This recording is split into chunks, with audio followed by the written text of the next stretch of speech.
Hi everyone, I'm Dr. Ishmael Svatrajan, and today's NEET MDS MCQ discussion will be based on the chapters Traumatology and Pediatric Endodontics. So before we start the questions, we'll be discussing about the topics which will be in which the questions will be asked multiple times from all the chapters like traumatology and pediatric endodontics. So first, we will be starting with traumatology, which all topics are the most important in case of traumatology chapter. So the first topic that you should study, in which the multiple questions have been asked in the previous years, is management of owl's teeth. So in that, you should first see the transport or storage media, and you should know the ideal hierarchy, like which media is preferred first. So that is Hank's balanced salt solution, followed by milk, saline, and saliva. And you should also know why tap water is not used as a ideal transport or storage media, because it is hypotonic and it causes cell lysis. And also you should know about the management of primary versus permanent teeth. You should know that owl's primary teeth should not be replanted, and in case of a permanent teeth, it should be replanted ASAP. And also, based on the extra or dry time, the treatment will differ. So you should understand the treatment protocols, that is under 16 minutes and over 16 minutes of dry time. And also splinting, you should know the purpose and the duration of different injuries.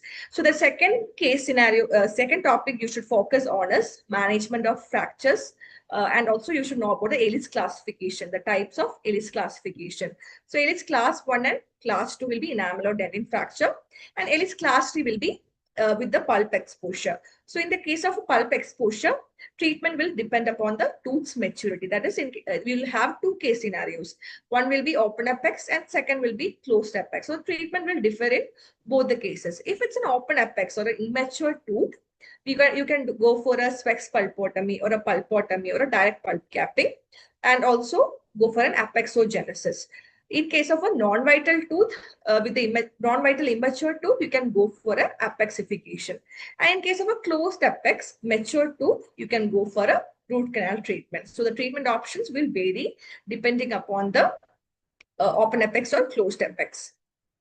So next topic you should focus on is apexogenesis versus apexification, and also luxation injuries. You should know the types, definitions of concussion, subluxation, extrusion, intrusion, and lateral luxation. And also you should know, this is very important, which is the most common injury that is happening in the primary dentition. So that will be intrusion, that is a luxation injury. So intrusion is the most common luxation injury that is happening in the primary dentition. Then you should know about the management of a intruded primary tooth.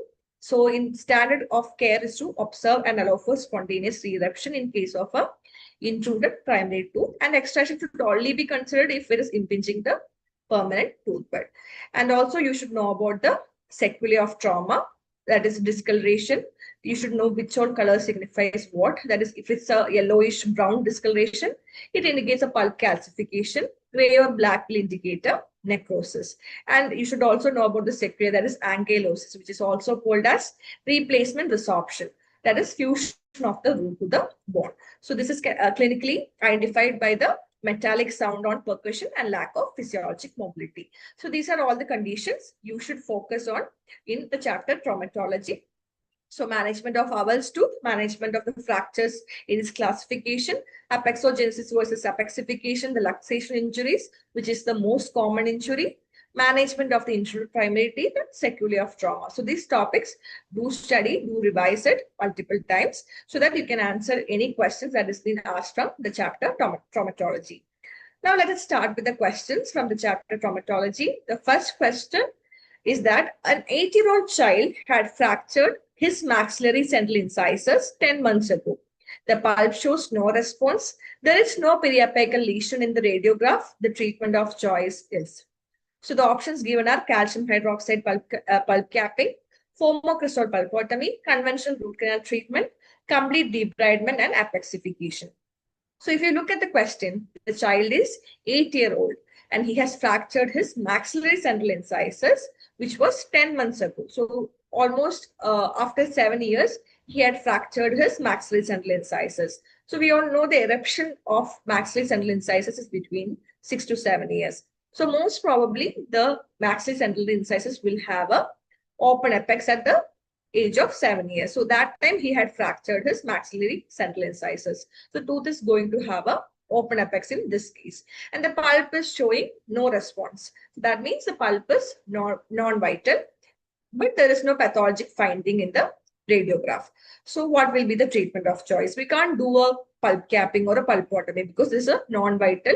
In the question, we are given that the pulp shows no response. That means the tooth is non-vital. So we can't go for a vital pulp therapy here. Then we are left with the options conventional root canal treatment and complete debridement and apexification.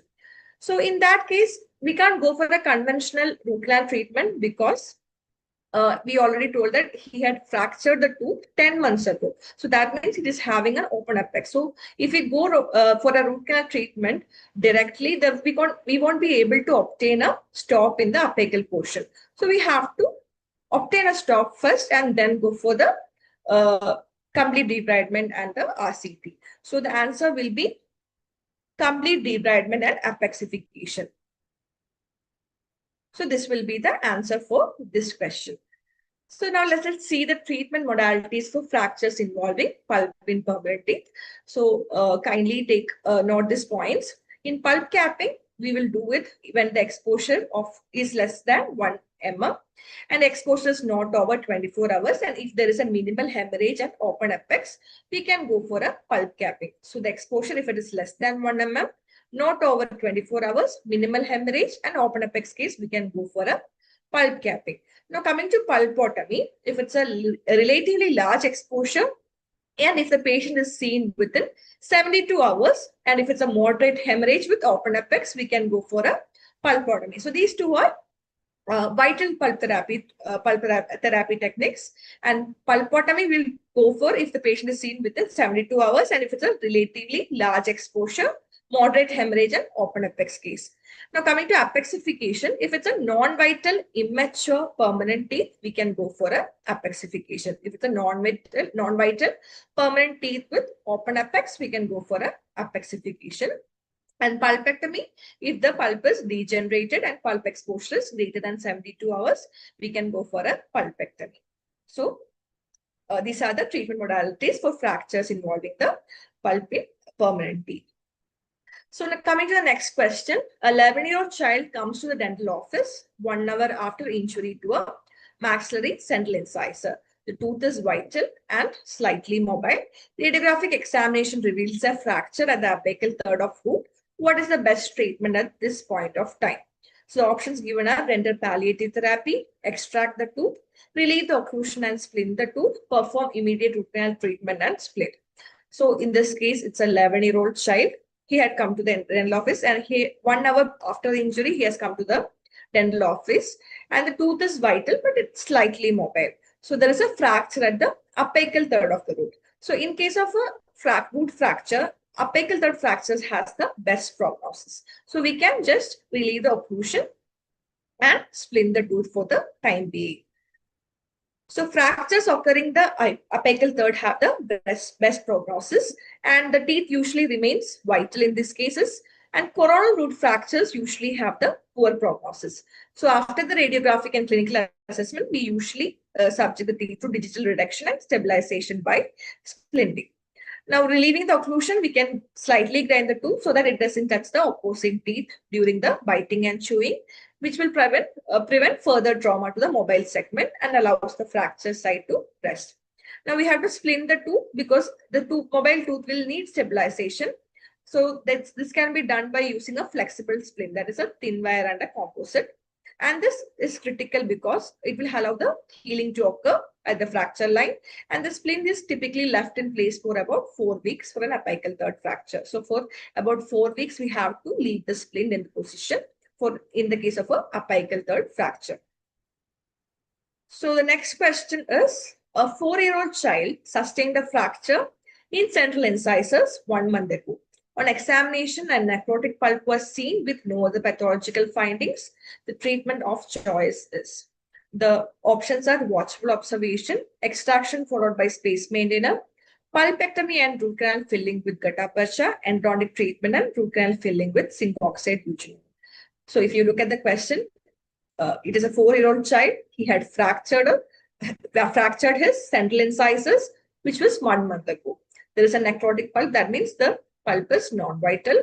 There is no other pathological findings. So if you look at the options, uh, these are actually confusing because watchful observation is given, extraction followed by space mirror is given, pulpectomy and root canal filling with gutta percha is given, and endodontic treatment and root canal filling with zinc oxide eugenol is given. So as the pulp is non-vital, we have to do a pulpectomy in this case. We can't do a watchful observation or an extraction. Extraction will be an aggressive treatment for the first, if you're doing it as a first line of method. So we don't go for an aggressive treatment in the first line. If there is a pathological finding later after doing pulpectomy, then we can think about the extraction method. So in here we have given 2 options for pulpectomy, that is pulpectomy and root canal filling with gutta percha. So gutta percha is not a material that is used for a primary teeth.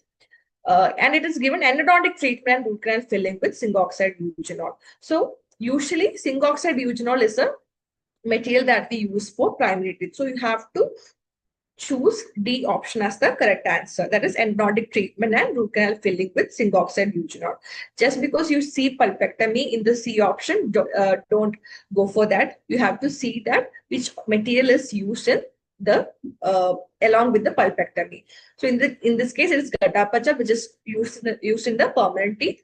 And the 4th option is the correct option because it is showing endodontic treatment and root canal filling with zinc oxide eugenol. So now let's see which are all the materials that is used for obturation and primary teeth. So we can use zinc oxide eugenol, that is zinc oxide powder plus eugenol oil. Calcium hydroxide can be used. Then iodoform can be used. Vitapex can be used, which is a mixture of calcium hydroxide, iodoform, and oil additives.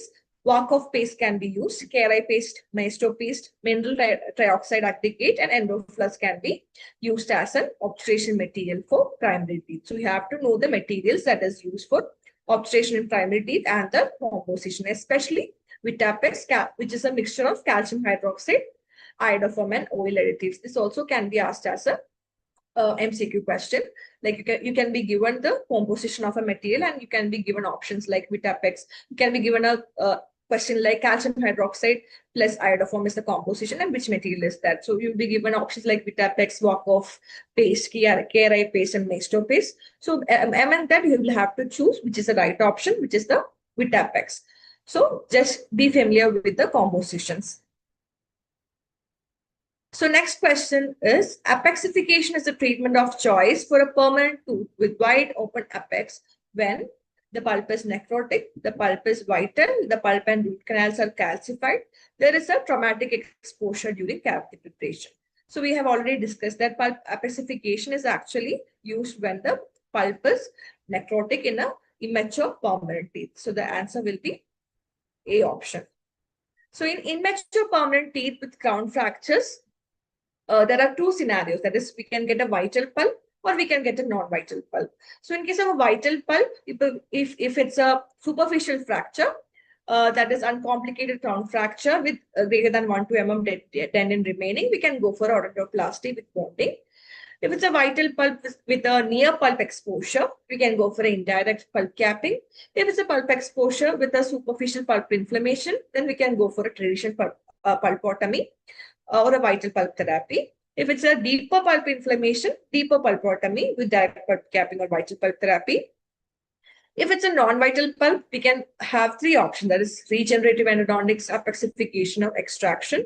And apexification, we can do it with in a single visit and also a multiple visit.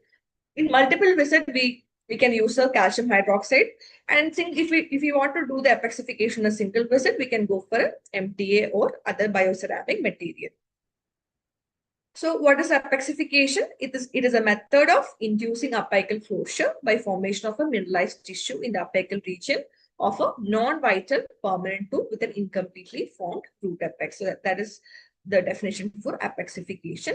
And the material used are zinc oxide eugenol, tricalcium phosphate plus beta tricalcium phosphate, resorbable tricalcium phosphate, collagen calcium phosphate gel, calcium hydroxide, MTA. So we have a Frank's criteria for apexification. That is, if the apex is closed to minimum recession of the canal, if the apex is closed with no change in root space, radiographically apparent calcific bridge at the apex. There is no radiographic evidence of apical closure, but upon clinical instrumentation, there is definitive stop at the apex indicating calcific repair. So this is the Frank's criteria for apexification. Next is how do we do this apexification procedure? So if it's a two-sitting procedure we are doing with calcium hydroxide, first we have to evaluate the periapical radiograph, and if acute signs and symptoms are absent, instrumentation can be started in that visit. We have to give a local anesthesia and apply a rubber dam, and we have to do an access opening, and then we can use a barb broach to remove the pulp, and irrigation should be performed with saline. The working length should be determined, and circumferential enlargement like BMP should be done in the canal, and also then we can proceed with drying with the paper coins. Then we have to use the calcium hydroxide powder to fill 2 mm short of the radiographic apex. Then remaining canal will be filled with calcium hydroxide and saline. Then barium sulfate can be added for radio opacity, and the dry pledged calcium hydroxide then will be injected into the pulp and will be forced to have a paste ahead of it, against the paste ahead of it, and then we can give a temporary restoration. So we have to determine the working length first, then 2 mm short of the apex, we have to place the calcium hydroxide powder, which will provide as a barrier which will provide as the apexification material in the case of in the open apex. So after that, we can fill the canal with calcium hydroxide and saline and then give a temporary restoration. So after in second visit, which was actually after 6 to 24 months, tooth is re-entered and apexification is verified. In case of calcium hydroxide, we have to replenish the material. We'll have to add more materials in the subsequent visits. That is like 6 to 24 months afterwards. We'll have to replenish the calcium hydroxide material, and if the apexification is if there is a definite stop, we were given 4 criteria for apexification. If its apex is closed with minimum recession of the canal, or if the apex is closed with no change in root space, radiographically apparent calcific bridge at the apex, there is no radiographic evidence of apical closure, but upon clinical instrumentation, there is a definitive stop at the apex. In these cases, we can say that the apexification procedure is correct. So in that cases, we can complete the treatment as a RCT. We can proceed with the RCT and finish the treatment. So this is the multiple visit treatment. In case of MTA, we can do this in a single visit. We can put the MTA at the 2 mm short of the radiographic apex, then seal the canal with the moistured cotton and give a temporary restoration. Or we can proceed without after the MTA is set, we can proceed with the permanent restoration in the single visit itself and then go for an RCT. So next question is, what should be the treatment plan for injury shown in image? So if you see this image, it is actually a primary intruded incisor. So the options given is immediate extraction of tooth, surgically extract the tooth, do nothing, allow natural eruption of tooth for 6 months, orthodontically extrusion followed by splinting. So these are the options given. So this is case of a intruded primary incisor. So in that case, we usually wait and watch for 6 months and allow the natural eruption of the tooth. So that will be the answer in this case. So this is the IADT guideline for the primary dentition in case of an intrusion. So the treatment will be the tooth should be allowed to spontaneously reposition itself irrespective of the direction of displacement. So this spontaneous improvement sometimes can take up to 1 year. And within 6 months, it usually occurs. So sometimes it can take up to 1 year. 1 year also. And patient about the treatment. The follow-up should be done 1 week, 6 to 8 weeks, 6 months, and 1 year.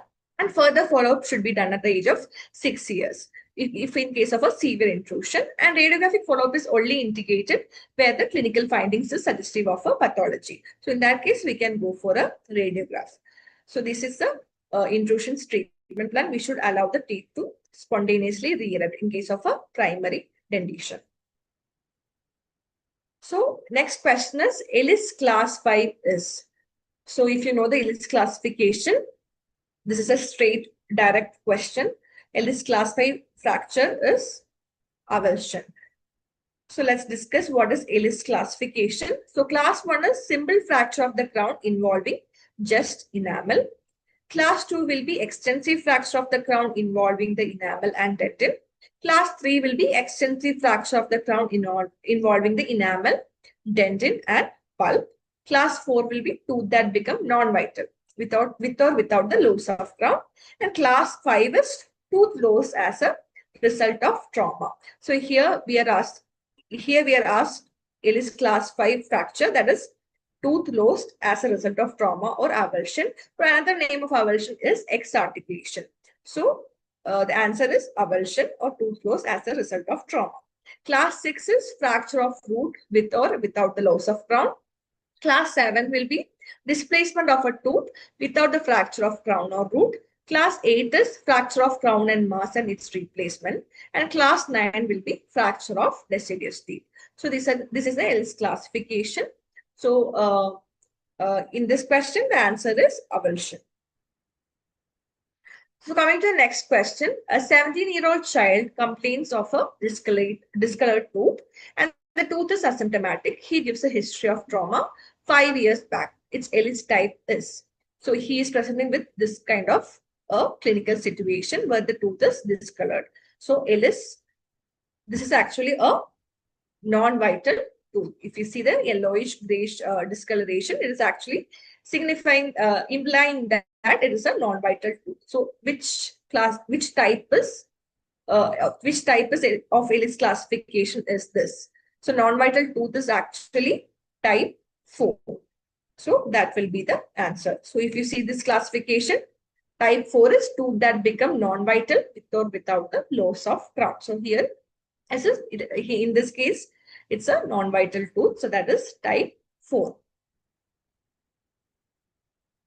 So next question. 8-year-old child presents with discolored left maxillary central incisor as shown in the image. He gives history of trauma few years back in same area. Most likely diagnosis. So this was asked in NEET MDS 2023. So the options are Turner's hypoplasia, non-vital teeth, amelogenesis imperfecta, fluorosis. So looking at the options, it is not a non-vital teeth because we have seen the earlier representation. So non-vital teeth will present a clinical picture like this. So in this case, it's actually not a non-vital teeth. If it's amelogenesis imperfecta, it is actually a generalized condition that will affect almost every teeth. So if you look at the image, it's actually affecting only the left maxillary central incisors. Other tooth looks normal. And fluorosis also is a generalized condition which affects almost every tooth. But in this patient, it is only the left maxillary central incisors which is affected. So the answer will be Turner's hypoplasia. So what is Turner's hypoplasia? It is also known as Turner's tooth. It is a localized form of enamel hypoplasia affecting the permanent teeth. So it results from a disruption in enamel formation, often due to a periapical inflammatory disease in the overlying primary tooth. So if there is a long-standing infection in the primary tooth or trauma in the primary tooth, we can get a disruption of the enamel formation in the permanent tooth, which is known as a Turner's tooth. So this disruption can lead to various defects in the enamel, including discoloration, pits, or even missing portions of the crown. So this is a localized form of enamel hypoplasia, which results due to the trauma to the primary tooth. So here he is presenting with the history that he had a trauma a few years back. So that signifies that this condition is actually Turner's hypoplasia. So the next question is, a 4.5-year-old child presents to the dental clinic with a discolored primary maxillary incisor, that is 5-1. The child has a history of trauma 6 months ago and is currently asymptomatic. What is the most appropriate treatment in this case? So this is a recent MDS question, NEET MDS question that has been asked. So in this case, we are given the options: indirect pulp capping, pulpotomy, extraction, and pulpectomy. So he's having a discolored primary maxillary central incisor. So that indicates that the pulp is non-vital. And the child had a history of trauma 6 months ago. but he's currently asymptomatic. So in that cases, what should we do? If the trauma is after 72 hours, we should go for a pulpectomy, and the tooth is also non-vital. If you look at the options, indirect pulp capping and pulpotomy, we usually do for a vital tooth. And extraction is not the conventional line of treatment. It's a very aggressive mode of treatment. So we will go for a pulpectomy in this case. So the answer is pulpectomy. So, as I explained, a discolored primary maxillary central incisors in a 4.5-year-old child suggests that pulpal necrosis is there, and which is a common sequelae to the trauma in primary teeth. And in this scenario, pulpectomy is the most appropriate treatment if the tooth is restorable and free of resorption or pathology. So pulpectomy, it involves the complete removal of necrotic pulp tissue followed by obturation with a resorbable material. And it also preserves the space for permanent successors and avoid extraction unless contraindicated. So indirect pulp capping is another option that is indicated for deep caries with a vital pulp and not for discolored teeth due to trauma. So pulpotomy is another method which is mentioned here, but another option which is mentioned here. So it is used when the coronal pulp is inflamed, but radicular pulp remains vital. So if it's in a discolored tooth post-trauma, pulpal necrosis is more likely. So pulpotomy is insufficient in this case. Extraction is indicated when the tooth is non-restorable. So if it shows pathological tooth resorption or causes infection or interference with the eruption of the permanent successor, then we can go for an extraction. So in this case, the child is asymptomatic. So we can go for a pulpectomy instead of a extraction. If he was symptomatic with the root resorption, or he was having an infection which delays eruption of the permanent successors, we could have gone for an extraction. In this case, the child is asymptomatic, so we can go for a pulpectomy. So pulpotomy versus pulpectomy. In pulpotomy, only the coronal pulp will be removed, and it's a vital pulp treatment and conducted on teeth that are still alive. That is vital. Often done on baby teeth with pulpal damage, but that can also be performed on permanent teeth with trauma or cavities that reach the pulp. Pulpectomy, it removes all the pulp from the tooth, including the pulp in the roots, and conducted on teeth that are not longer alive, that is non-vital. It can treat primary teeth with dead pulp or permanent teeth with infected pulp or abscesses. So this is a difference between pulpotomy and pulpectomy. So in pulpotomy, we are only removing the coronal portion. In pulpectomy, we will be removing both the coronal and the radicular pulp. So that is a basic difference. And pulpotomy is a vital pulp therapy. Vital tooth, we will go for a pulpotomy. Pulpectomy, we will go for in a non-vital tooth. So next question, most common traumatic injury in child is. So the options are root fracture, luxation, complicated crown fracture, crown root fracture. So we have already discussed that in the earlier slide, in the introductory slides, that the most common traumatic injury in a child or in a primary dentition is luxation. So luxation will be the answer. Why luxation is the most common injury? Because there is less resilience of the alveolar bone in young children. So when the child is hit, because of the resilience of the alveolar bone, the child will have a intrusive type of luxation injury than a crown fracture. So luxation injury is the most common type of injury in the primary dentition. In luxation injuries, intrusion will be the most common injuries that will be seen in a primary dentition or a child. So next question is, contusion usually result from cut injury, crush injury, blunt trauma, penetrating injury. So for this, you will have to know the definition of contusion, abrasion, laceration and all. So contusion is actually a result from blunt trauma. So laceration is what a shallow or deep wound in the mucosa caused by a sharp object. Contusion is actually a bruise which is produced by the impact from a blunt object. So remember this in mind, the difference between laceration and contusion. Laceration will be caused by a sharp object, whereas contusion will be caused by a blunt object. Now, abrasion is superficial wound that is produced by rubbing or scraping. So that is abrasion. So lacerations, contusion and abrasion. Laceration by sharp object, contusion by a blunt object, abrasion, which is a superficial wound that is produced by rubbing or scraping. So next question is, the needle insertion position for inferior alveolar nerve block in children should be lower and posteriorly than in adults, lower and anteriorly than in adults, higher and anteriorly than in adults, higher and posteriorly than in adults. So always the needle position in case of a IANB in children will be lower and posteriorly than in adults. So in children, the mandibular foramen lies about 0.5 centimeter below the occlusal plane because of the underdeveloped ramus of the mandible. So usually under the age of 6, it will be 0.5 centimeter below the occlusal plane. At the age of 6, it will be almost lying with the level of occlusal plane. And after the age of 13, it will be 2 mm over the 2 mm above the occlusal plane. So during inferior alveolar nerve block, the needle is inserted in a position inferior to the occlusal plane in case of a child. So next question, a child suffers from trauma which causes lateral luxation of the primary central incisor. The incisor is not in occlusion and does not cause any interference. What should be done? So the options are, the incisor should be allowed for passive and spontaneous reposition itself, immediate reposition and splinting, reduce the opposite tooth, reduce both the affected and the opposite tooth.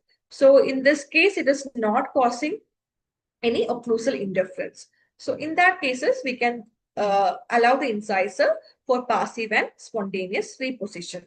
So in luxation injury, primary teeth that are displaced but not intruded should be repositioned by the dentist as soon as possible. But in this case, the incisors are not in occlusion. So it does not cause an interference. If it's causing an interference, we can go for a repositioning. So lateral luxation in case of a permanent tooth, immediate repositioning with splinting. In case of a primary tooth, if it's a no occlusal interference, spontaneous repositioning can be done. If it's a minor occlusal interference, we can do a grinding. If it's causing a occlusal interference, we can do a repositioning under LA. And if it's a severe displacement, we can go for an extraction. So that is the treatment modality for lateral luxations. The next question is, after trauma of permanent maxillary central incisor, metallic sound is heard on percussion. This is due to, options are subluxation, lateral luxation, extrusive luxation, concussion. So in case of subluxation, there will be only abnormal mobility but no displacement. So in lateral luxation, so in extrusive luxation, the tooth will be moving out of the socket. And in concussion, there will be no mobility or no displacement. So in that cases, in subluxation, in lateral luxation, there will be a displacement, lateral displacement, which impinges to the bone. So in that cases, you can hear a metallic sound of percussion. So I'll be in this case, the lateral luxation is the correct option. So I'll be showing a table which involves the features for each type of luxation injury so that you can remember it correctly. So in case of a concussion, there won't be any abnormal mobility. Tenderness to percussion will be positive and the percussion sound is normal. Positive response to sensibility testing can be positive or negative and radiographic dislocation will be absent. So in concussion, there is no abnormal mobility or radiographic dislocation and the percussion sound will be normal. In subluxation, there will be abnormal mobility, the percussion sound will be dull, and the radiographic dislocation can or cannot be present. So, subluxation case, it will be a dull sound. In extrusion case also, there will be abnormal mobility and a radiographic dislocation that will be out of the socket. So that the percussion sound is dull. In case of an intrusion, we might have or might not have a abnormal mobility. Radiographic dislocation will be present. It will be going inside the socket, and there will be a metallic percussion sound seen. So we are not given the option of an intrusion here. And the next option is lateral luxation. That is, it might or might not have a abnormal mobility. The percussion sound is metallic. That is, it is impinging on the bone. So when we percuss, we will hear a metallic sound. And radiographic dislocation is positive in case of a lateral luxation. So the only conditions where a metallic sound is heard is intrusion or lateral luxation. So in this options, we are given lateral luxation. So that is the right answer. So the next question is the best alternative storage medium for our teeth in case culture medium are not available is milk, water, saline, blood. So this also we have discussed in the introductory slide that we should know the hierarchy of the culture media. Like in case hands balance salt solution is not available, what should we use? So the correct answer is milk. So saline solution, it provides a osmolality of 280 milliosmol per kg. And despite being compatible to the cells of the periodontal ligament, it lacks the essential nutrients for the normal metabolic needs of the cells of the periodontal ligament. So because of that, we don't use it that much. Tap water is an unacceptable storage media for the owl's teeth. And it also is attributed to increased cell damage to the cell lysis caused by the very low osmolality of the tap water. So cell lysis is caused in that. So tap water is not suitable as a interim storage medium for retaining the viability of PDL cells. So in that case, we won't use a tap water because it can cause a cell damage due to cell lysis. So next medium is blood. So while physiologically perfect in terms of osmolality, pH, and nutrients, it is not a practical storage medium because it can coagulate. So it coagulates, can be difficult to handle, and causes contamination risk. Now next coming to our answer, that is milk. So this has been approved by American Association of Pedodontics, which indicates milk as a solution for owl's teeth for keeping the viability of human cellular periodontal ligament. So this is significantly better than other solutions because of its physiological properties, including the pH and osmolality, which is compatible to those of the cells from the PDL. And it is also easily obtained. It is free of bacteria. So, but it should also always be used in the first 20 minutes after avulsion. So, so in this options, milk, water, saline, and blood, the best option to the best alternative storage medium in case the culture media is not available is actually milk. So these are the questions based on the chapter traumatology. Now let's move on to the next chapter, that is pediatric endodontics. So in this, which all topics should you more focus on? I will be discussing that first. So first is pulpotomy, that is for the primary teeth. You should know about the indications. That is a carious or traumatic exposure in a vital asymptomatic primary tooth with no evidence of radicular pathology. So that is the indication. Then you should know about the medicaments that is used. That is formocresol. You should know the mechanism of action of formocresol, the application timing, and also the concentration of the Buckley's formula. And ferric sulfate, which is an alternative to the formocresol, MTA, that is a gold standard now. Restoration, which restoration is preferred after doing a pulpotomy, that is stainless steel crown. So that is about the pulpotomy. Next is pulpectomy for primary teeth. That also you should know about the indication, when to use a pulpectomy, when to use a pulpotomy. We have already discussed that pulpectomy is used for a non-vital primary tooth. Obturating materials, that also we have already discussed in the previous questions, which all obturating materials can be used. Common materials, zinc oxide eugenol, iodoform based paste, Vitapex, Metapex, that are all the common materials. Next is the pulp capping, that is indirect and direct pulp capping. So we also have discussed in the earlier slides, when should we use an indirect pulp capping, when should we use a direct pulp capping. That should be that should be studied.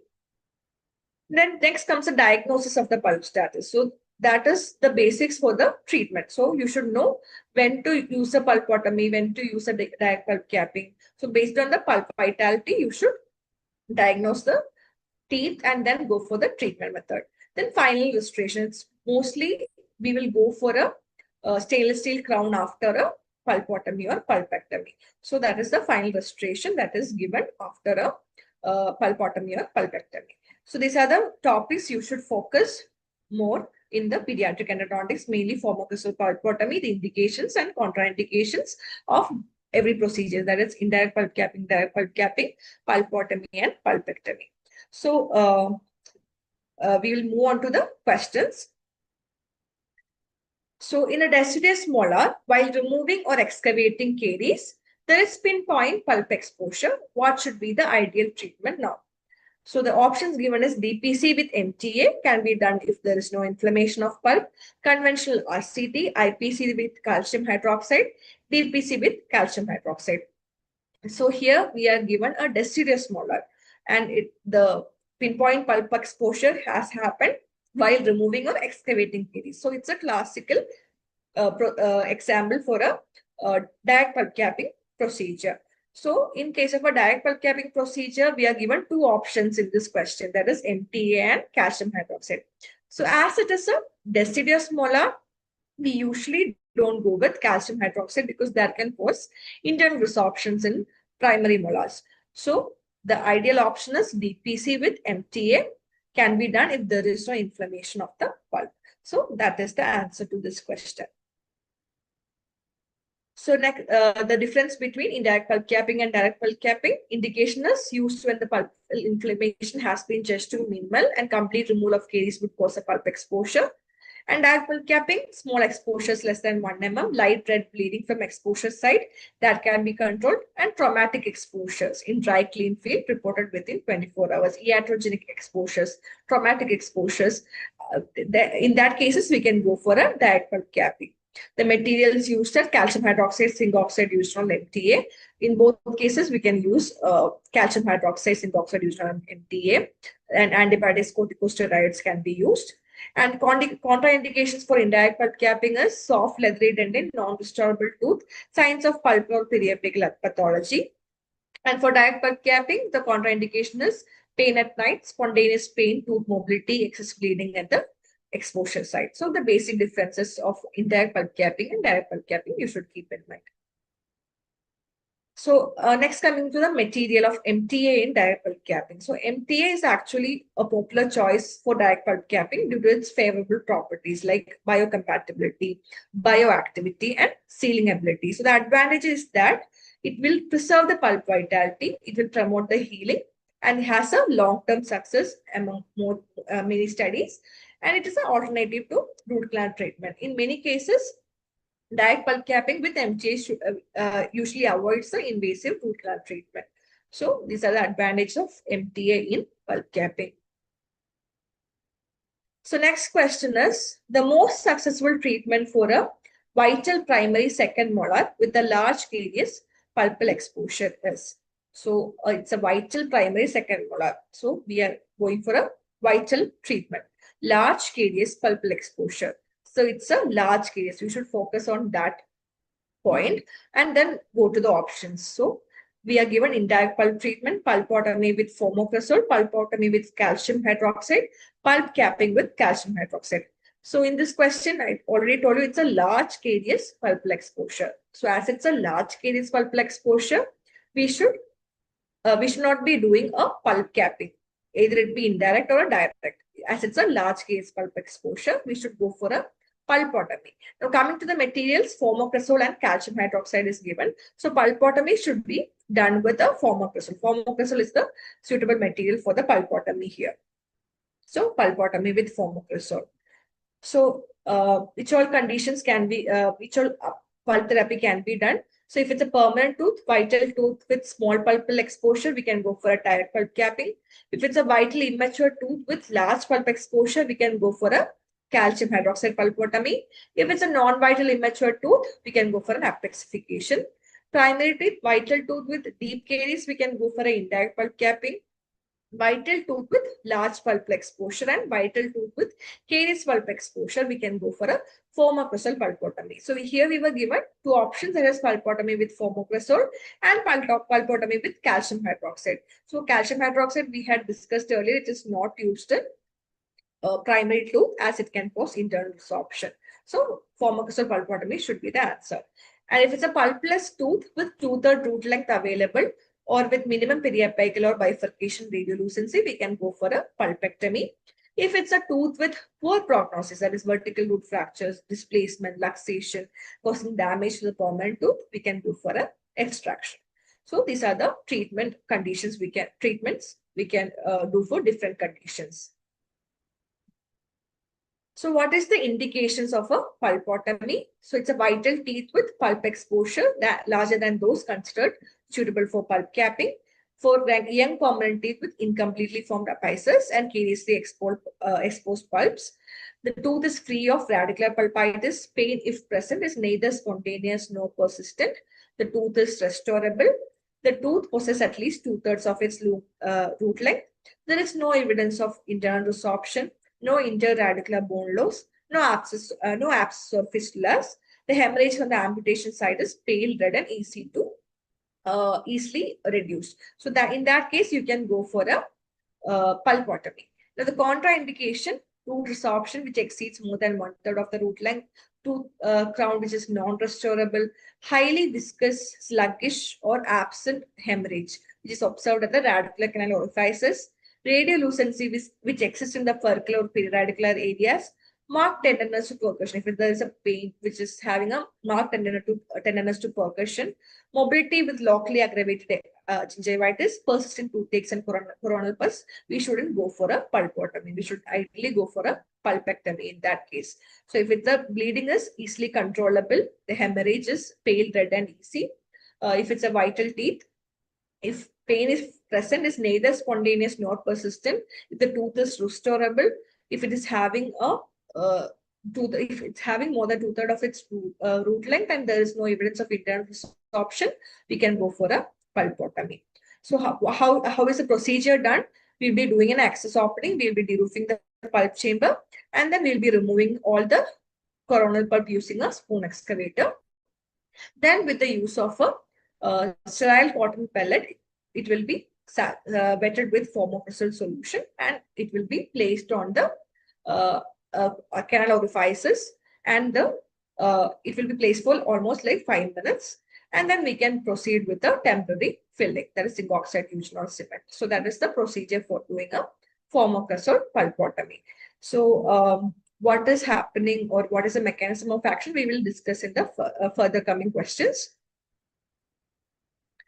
So next question is, during restoration, mechanical exposure of mesiobuccal pulpal holes in the primary maxillary first molar with moderate caries lesion on the mesial and distal surfaces, the treatment now should be. So there is a mechanical exposure which exposed the mesiobuccal pulpal hole, and the tooth is primary maxillary first molar, and there is also caries in the mesial and distal surfaces.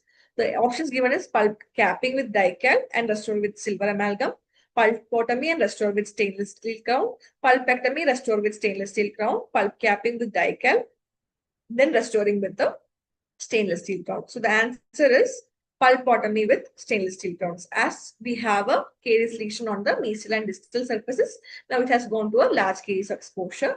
So we can go for a pulpotomy and restore with a stainless steel crown.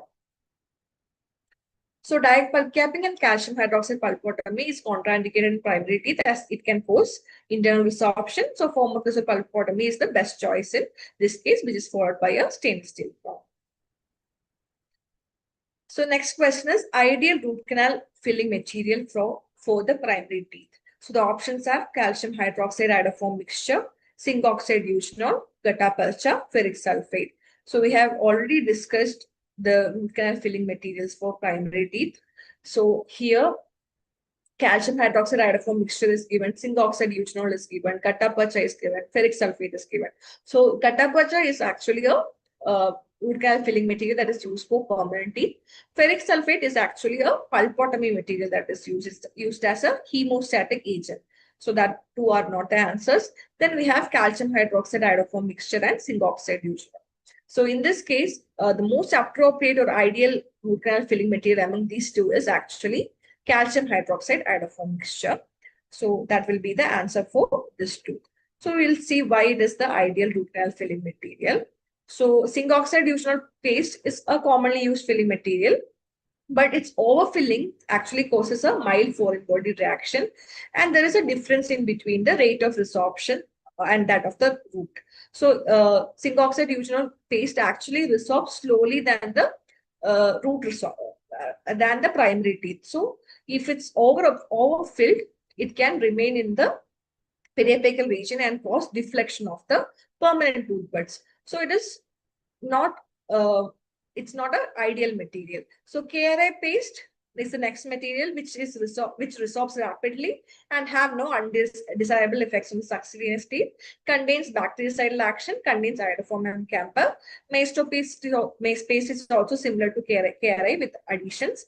And Vitapex is composed of calcium hydroxide, iodoform, silicone oil additives, and other substances.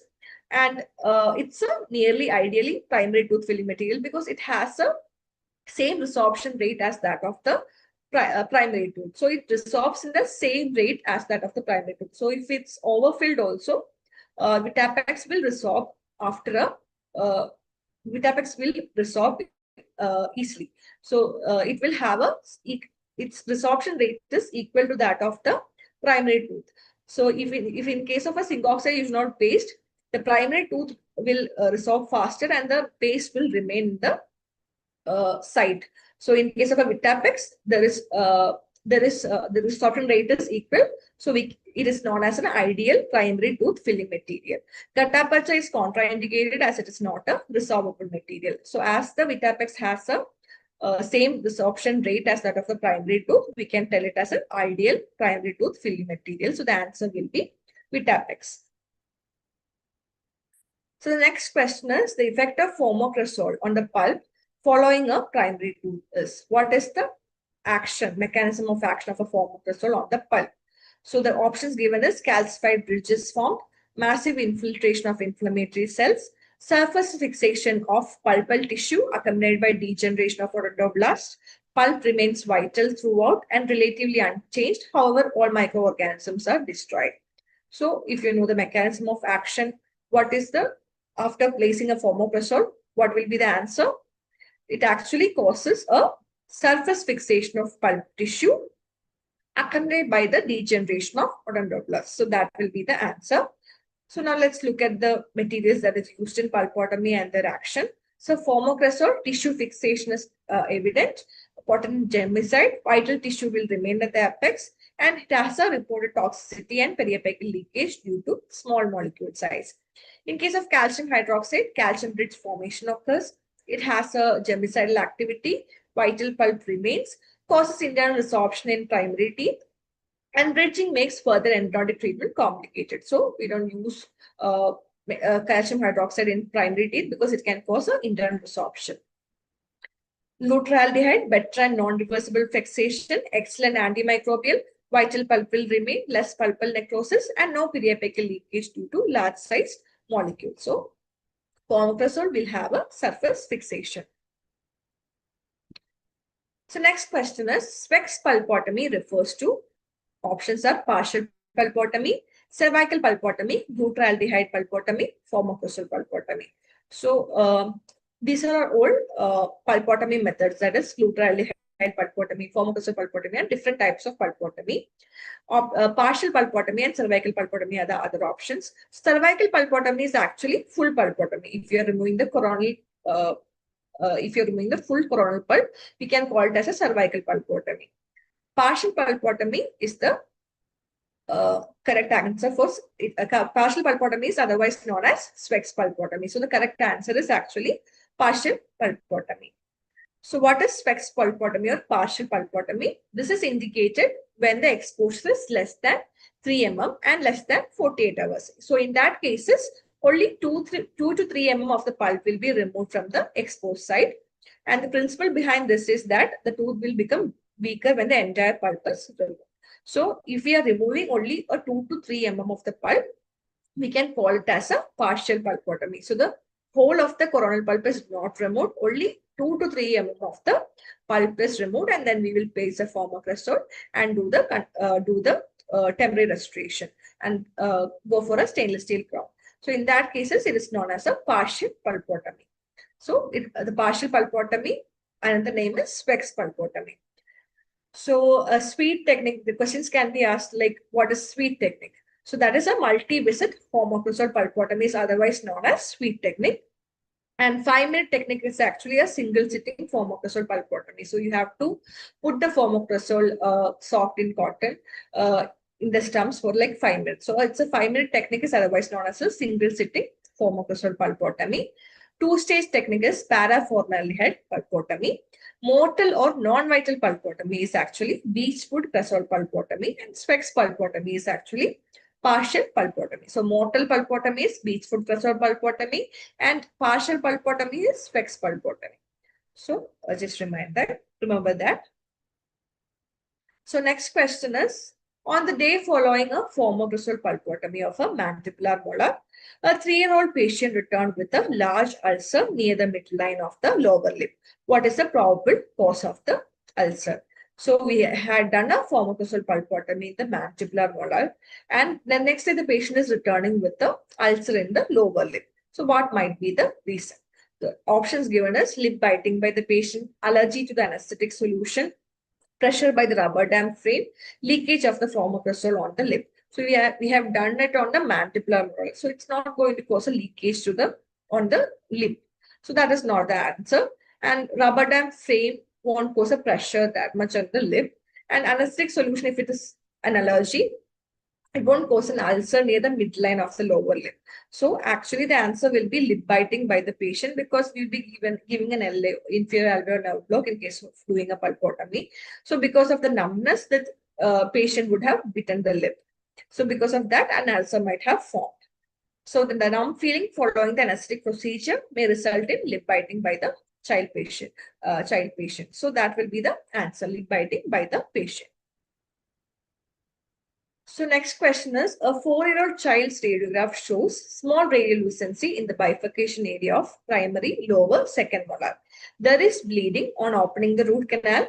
The most likely treatment to be is. So the child is 4 years.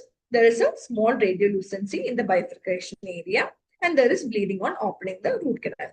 There is profuse bleeding on opening the root canal. So what can be the method? So as the options given is pulpectomy and stainless steel crown, pulpotomy, extraction of the tooth, observe, no treatment necessary. So we can't just leave the tooth as such, because it is already showing a radiolucency and there is bleeding.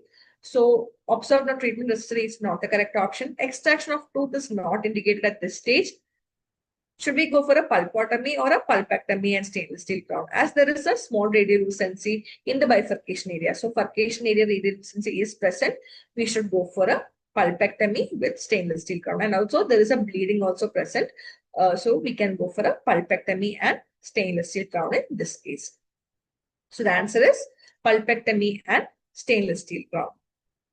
So indication of doing a pulpectomy, we have already discussed. A non-vital tooth associated with abscess of fistula. Tooth previously planned for a pulpotomy that shows a uncontrolled pulpal hemorrhage, presence of pus, cellulitis, extensive furcal pathology, radicular pulp of tooth when it is chronically inflamed, if pain persists, mobility or intraradicular bone loss are minimal, primary teeth without the permanent successor, pulpless primary molar supporting orthodontic appliances, pulpless primary teeth with space maintenance that are not feasible. So if there is a furcation pathology like this, we should go for a pulpectomy with stainless steel crown.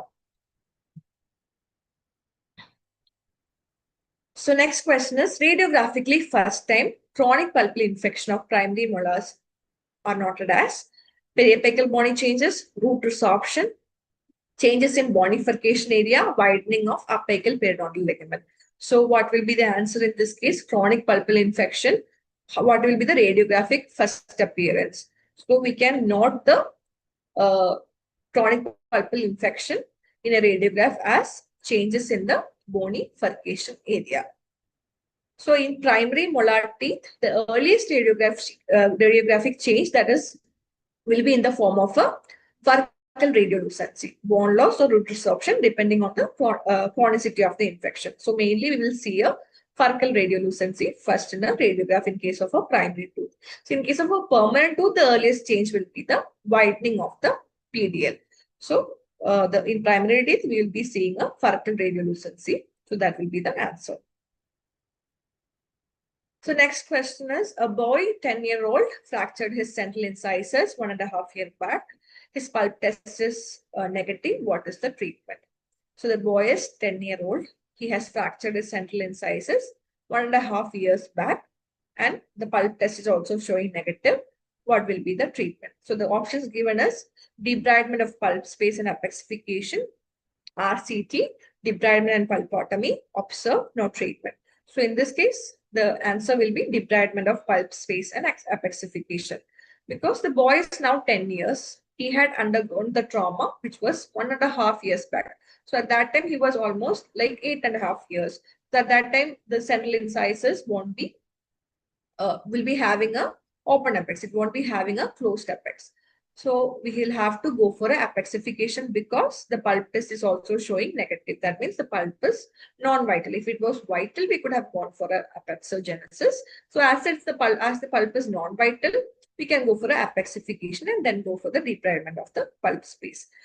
So, as I explained, the boy had fractured his central incisors at 8.5 years. So the tooth will be still immature, that is having an open apex. So apexification is the treatment of choice for non-vital permanent teeth with incompletely formed roots. So in this case, we'll have to go for the debridement of the pulp space with the apexification. So next question is, the cotton applied to the pulpal stumps in the formocrystal pulpotomy technique should be slightly dampened with formocrystal, saturated with formocrystal, left for 2 hours in the cavity, sealed until the next appointment. So in the, when we are using the formocrystal, we should slightly dampen the formocrystal in the cotton because it is also a potential toxic agent if we exceed the limits. So the answer will be slightly dampened with formocrystal.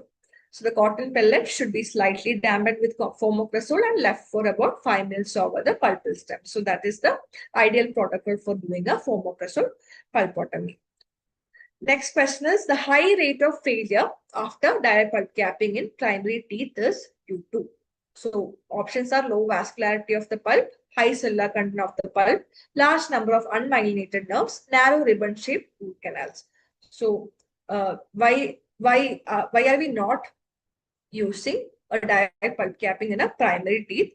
Because there is a higher cellular content of the pulp. So this higher cellular content of primary pulpal tissue will be responsible for the increased failure rate of the direct pulp capping in primary teeth because there will be undifferentiated mesenchymal cells that will be there, which will differentiate into odontoclastic cells, and that will cause a internal resorption. So the undifferentiated mesenchymal cells, because of the high cellular content, this will differentiate into odontoclastic cells, which will cause a root resorption. So high cellular content of primary pulp is the answer. Next question is, pulp mummification is indicated in non-vital tooth, deep caries on a symptomatic vital tooth, traumatic exposure of a vital tooth, traumatic exposure of a vital tooth with open wide apex.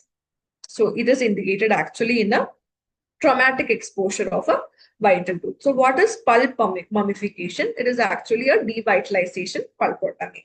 So this is used to devitalize the exposed primary vital tooth, and the medicaments contains paraformaldehyde and fix the entire coronal and clavicular pulp tissue. So this is the devitalization pulpotomy. 1 visit is formocrystal electrosurgery and laser. 2 visit pulpotomy is glycitriopase, Easlix formaldehyde, paraform devitalizing paste. So that is pulpal mummification. So next question is, to stimulate the root apex formation in incompletely developed young permanent antedated teeth, Frank suggests a technique that uses dilute formocrystal, Buckley's formocrystal, beechwood cresol, calcium hydroxide, and CMCP. So the options given for the so the question is, to stimulate the root apex formation, that is apexogenesis, what should be done in a young permanent antedated teeth? So we already know the materials that is used. So if you look at the options, the first 3 options are actually formocrystal and beechwood cresol. So beechwood cresol is used for mortal pulpotomy, and Buckley's formocrystal and formocrystal is used for pulpotomies. So that is not the answer. So to stimulate the root apex formation, we have to use a calcium hydroxide combined with the CMCP. So that will be the answer in this case. So calcium hydroxide and CMCP is the answer to promote the apexogenesis or root apex formation. So next question is, an 8-year-old child with normal tooth calcification and eruption has primary mandibular second molar extracted. The resultant space should be maintained until the premolar root is two-third developed, closed slightly to accommodate the smaller premolar, ignored because second premolar will erupt in a short time, left untreated because the difference in size between the primary molar and the premolar will compensate for any drifting that might occur. So he is 8-year-old child which has a normal tooth calcification, and they had extracted the primary mandibular second molar, which usually erupts in the corresponding permanent teeth usually erupts after 10 years, 10 to 12 years only, the corresponding premolar will be erupting.